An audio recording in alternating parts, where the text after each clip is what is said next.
On en parlait tout à l'heure, on va reparler de peinture, on va partir à Aix-en-Provence, Jean-Baptiste, à l'hôtel, très bel hôtel de Caumont, avec une exposition consacrée à un impressionniste assez méconnu et pourtant très talentueux, Alfred Sisley. Un peu, la preuve, il n'y avait pas eu d'exposition qui lui avait été consacrée depuis plus de 20 ans en France, un peu éclipsée par Monet, par Renoir, par Cézanne.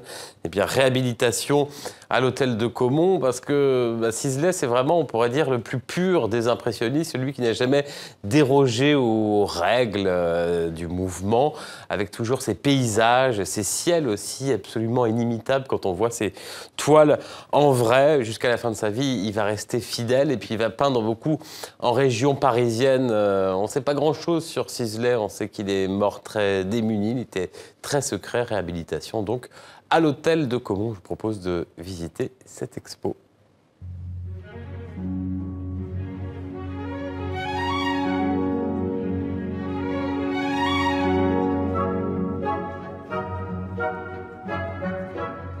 La caractéristique principale de Sisley est probablement le fait d'être resté très cohérent au principe de l'impressionnisme, le premier principe de l'impressionnisme, c'est-à-dire peindre sur le motif, les paysages, que le paysage. Il arrive à orchestrer les couleurs pour constituer un ensemble extraordinaire de température, atmosphère, nuances du jour ou de l'année.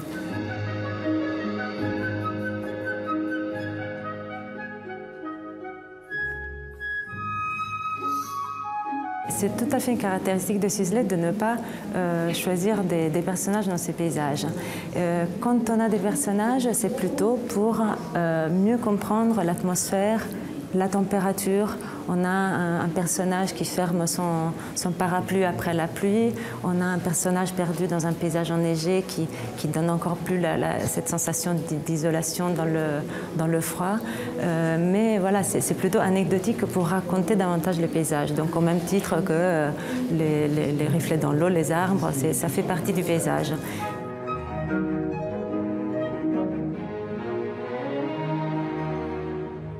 Il n'a jamais eu la nationalité française, malgré qu'il l'ait demandé à plusieurs reprises.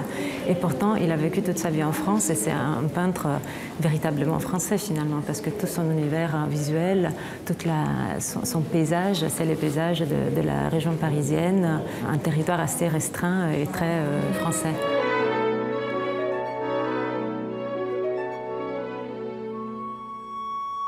Il prend le parti pris de rester fidèle à ce principe de la peinture de paysage en plein air à tout prix. Et il continue donc dans cette voie, et ce qui fait de lui peut-être le plus puriste des impressionnistes. Il ne change jamais de sujet, il ne change jamais de format de ses toiles, il ne change jamais de région non plus.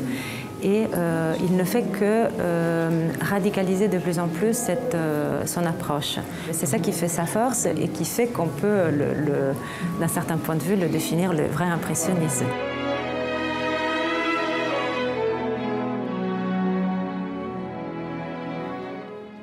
Voilà, mais à demain, on vous retrouvera d'ailleurs à Aix-en-Provence.